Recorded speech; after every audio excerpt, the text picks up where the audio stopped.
Assalamualaikum warahmatullahi wabarakatuh. Alhamdulillahi rabbil alamin alladzi khalaqal mauta wal hayata liyabluwakum ayyukum ahsanu amala wa huwal azizul ghafur. Ashhadu an la ilaha illallah wahdahu la syarikalah wa ashhadu anna Muhammadan abduhu wa rasuluh la nabiyya ba'dah. Allahumma salli wa sallim wa barik ala hadzal nabiyyil karim wa ala alihi wa sahbihi wa man tabi'ahum bi ihsanin ila yaumiddin. Bapak dan Ibu pengurus beserta seluruh jemaah salat zuhur Masjid Raya Sumatera Barat rahimakumullah. Hari ini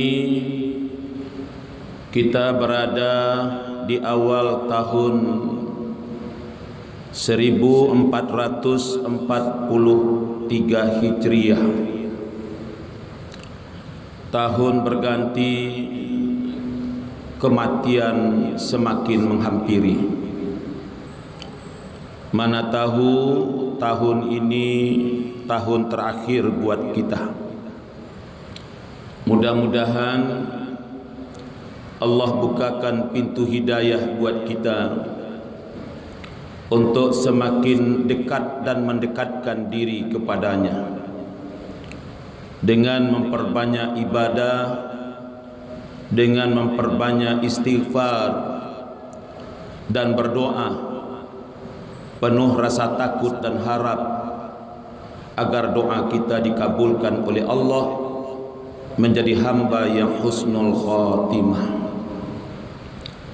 Yang kedua, hari ini kita berada di tanggal 16 Agustus. Insya Allah besok 17 Agustus bangsa Indonesia merayakan hari kemerdekaannya yang diproklamirkan pada tanggal 17 Agustus tahun 1945. Saya ingin menyampaikan sedikit saja dalam waktu yang sangat terbatas. Seperti apa Indonesia merdeka? Adakah di sana campur tangan Allah, campur tangan para ulama, campur tangan tokoh-tokoh umat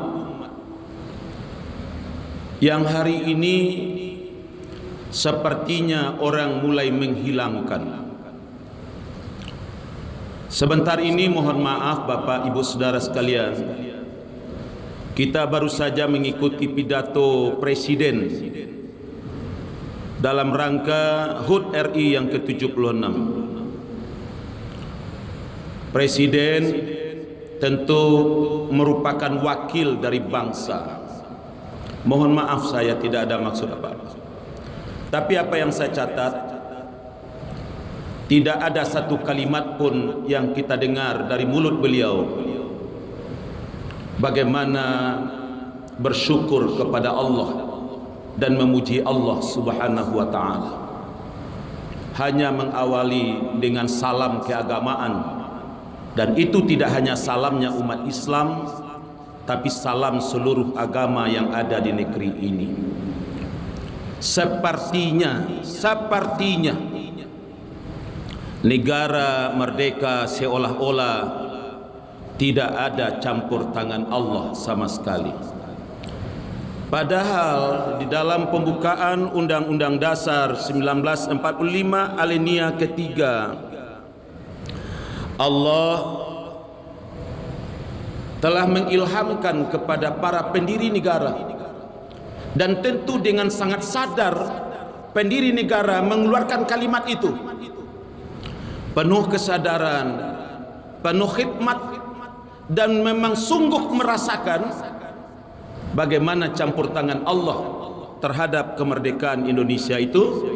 Maka tertuanglah pada alinea ketiga pembukaan Undang-Undang Dasar 1945, atas berkat rahmat Allah yang maha kuasa dan dengan didorongkan oleh keinginan luhur supaya berkehidupan kebangsaan yang bebas, maka rakyat Indonesia dengan ini menyatakan kemerdekaannya atas berkat rahmat Allah. Saya ulangi, pendiri negara, para pejuang yang melahirkan negara ini dengan tegas menyatakan atas berkat rahmat Allah. Kalau bukan rahmatnya Allah, Indonesia tidak akan merdeka. Lalu yang kedua, renungan saja. Kalimat 17:8 itu ternyata juga sejalan dengan peringatan Allah dalam Al-Quran, yaitu surat 8, surat Al-Anfal ayat 17. Bapak nanti lihat di rumah, ibu lihat di rumah sebagai renungan. Benarkah Indonesia merdeka campur tangan Allah? Ternyata ulama tidak semerta-merta menetapkan 17:8 itu, tapi juga diilhami oleh Al-Quran. Lihat Al-Quran surat Al-Anfal, surat yang ke-8 ayat 17. 8, 17. Apa bunyinya? Surat 8 itu surat Al-Anfal. A'udzubillahi minasyaitonir rajim. Bismillahirrahmanirrahim. Falam taqtuluhum walakinnallaha qatalahum wa ma ramaita iz ramaita walakinnallaha rama waliyubliyal mu'minina minhum bala'un hasana innallaha sami'un alim. Apa kata Allah? Maka yang sebenarnya bukan kamu yang membunuh mereka, akan tetapi Allah lah yang membunuh mereka, dan bukan kamu pula yang melempar ketika kamu melempar mereka, tetapi Allah lah yang melemparnya.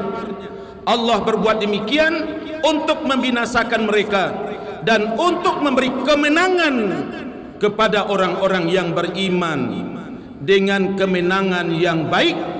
Sesungguhnya Allah Maha mendengar lagi Maha mengetahui.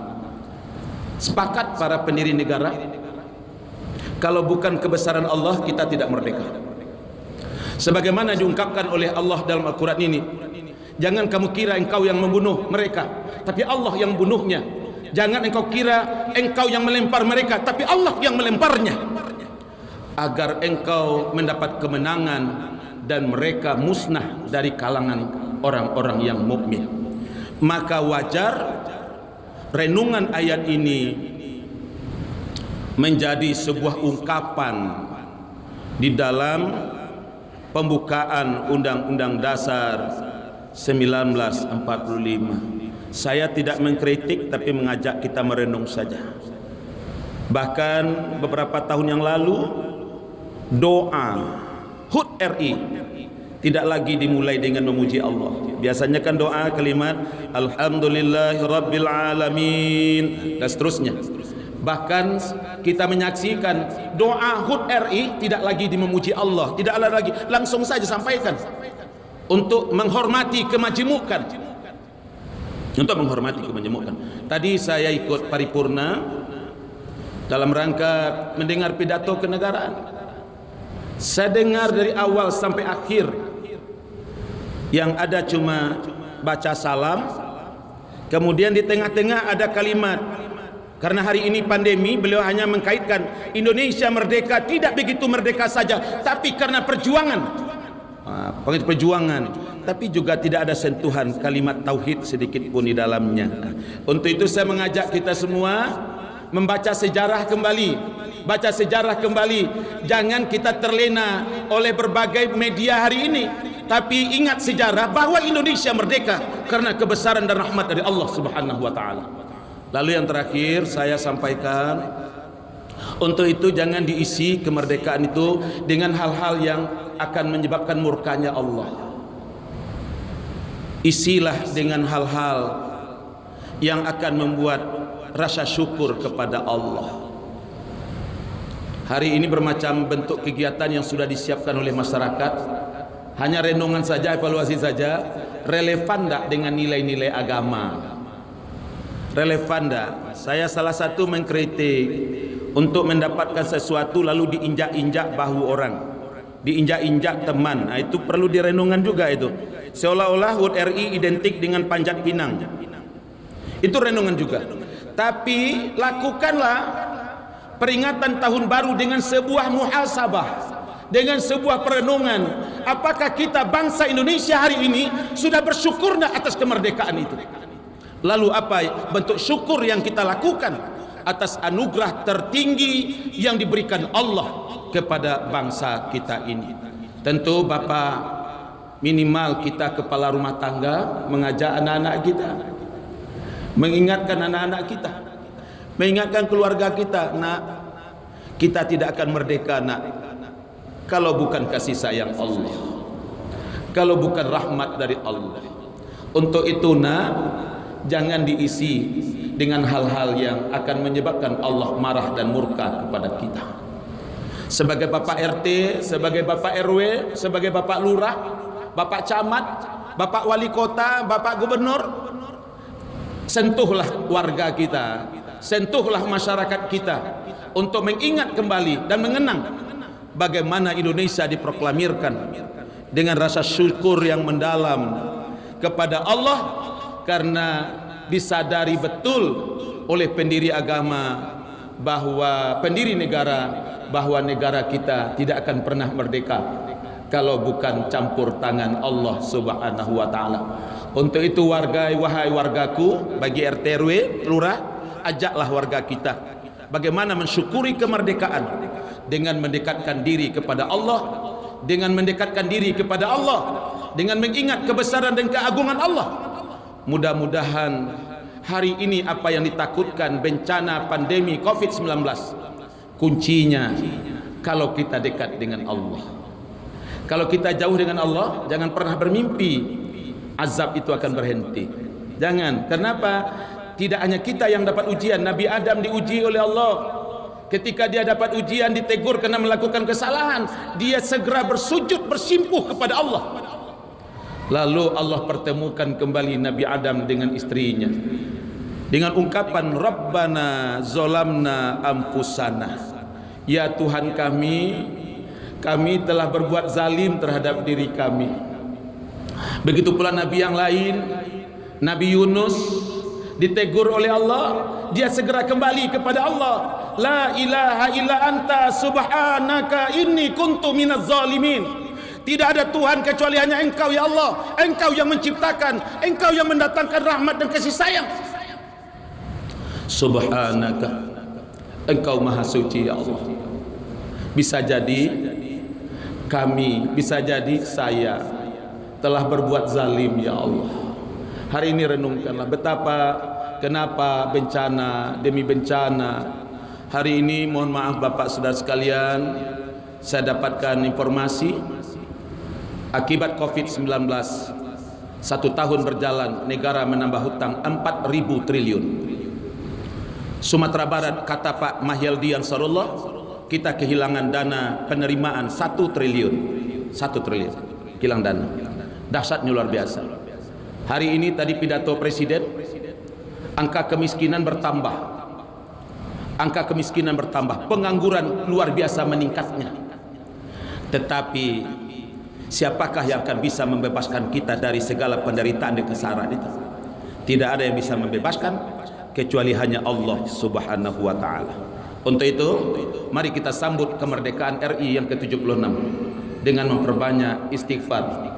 Bisa jadi kita bangsa yang telah diberi nikmat yang besar ini, tetapi menjadi orang-orang yang kufur akan Allah, menjadi orang-orang yang melupakan Allah.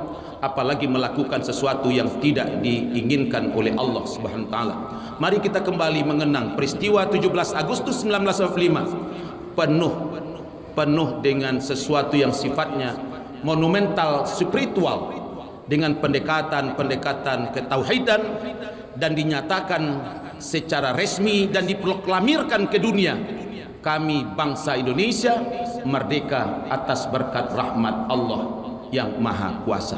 Mudah-mudahan kemerdekaan 17/5 hari ini akan kembali bisa kita rasakan nikmatnya, karena itu adalah anugerah dan pemberian dari Allah Subhanahu wa taala.